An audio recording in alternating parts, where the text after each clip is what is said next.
Western Mass News is following the COVID-19 outbreak at the Holyoke Soldiers Home. According to the state, 76 veterans who died at the facility have tested positive for COVID-19. But today, there is the beginning of positive news for the community. Western Mass News reporter Audrey Russo joins us now live in Holyoke with the latest. Audrey? For quite some time, the sight and the sound of a refrigerated truck at the Holyoke Soldiers Home has served as a somber reminder to the community of the deadly outbreak within the facility's walls. Now, today, for the first time, a resident tells me she woke up to the sound of the refrigerated unit being removed for the first time in months.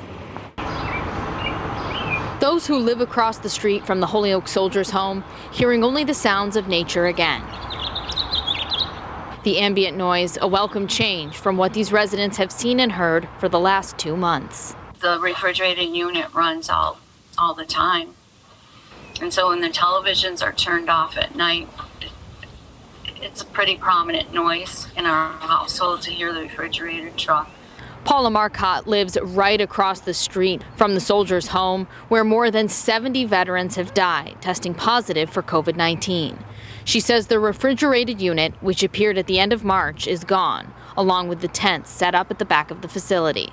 We were pretty alarmed when we found out so many passed so quickly in the beginning. And we were somewhat alarmed also at the fact that all three of us had been in the facility, bringing my dad to the physical therapy sessions. Paula lives with her father, 98-year-old veteran Richard, who went to the Soldiers Home for outpatient treatment.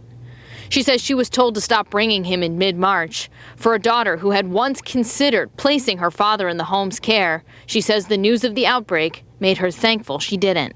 I knew how restrictive it could be in there. The rooms are very small. You know, you have to share a room in most cases. Built in the 1950s, the Holyoke Soldiers Home has had its ups and downs, particularly in reputation. The care was amazing, and they were great to my sister-in-law and my family. Steve Connor is the director of Central Hampshire Veterans Services.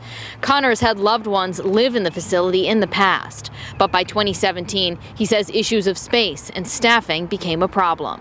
I was struggling with what I was hearing, what I was seeing. The new interim head of the Soldiers Home has called for 50 fewer beds going forward, saying it cannot house the more than 210 veteran residents living in the building at the beginning of the outbreak. Connor says the need for senior veteran housing will overwhelm the proposed 170-bed limit. The need of veterans to be able to go into that home is only going to get bigger now with the Vietnam veterans aging out. Connor believes another building needs to be added to the campus to accommodate veterans safely going forward. But he fears the memory of the deadly outbreak could cause state officials to go in a different direction. I think it's a black eye to the state and to this administration what happened. There's fear among families and others that because of this, they're just going to close the Holyoke Soldiers Home and move everybody to Chelsea. In the meantime, Connor says the small changes around the facility serve as a symbolic beginning of the end to a painful time. This is at least the sense that the worst is over and that, you know, we no longer have to be waiting every morning to wake up and see who else has passed. But whether or not the public can feel confident placing loved ones there again is a different question altogether.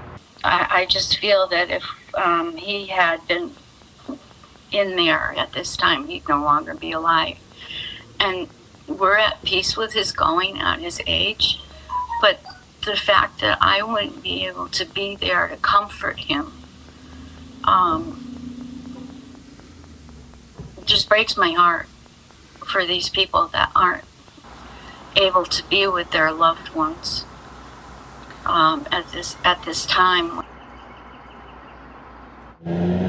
State officials say that they're looking to resume visitation of the home's residents in an outdoor capacity with their loved ones. They say they're going to start implementing that in mid-June, but after a full house round of testing goes through the facility.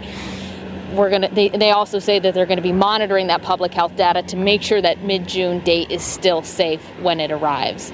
Reporting live in Holyoke, Audrey Russo for Western Mass News.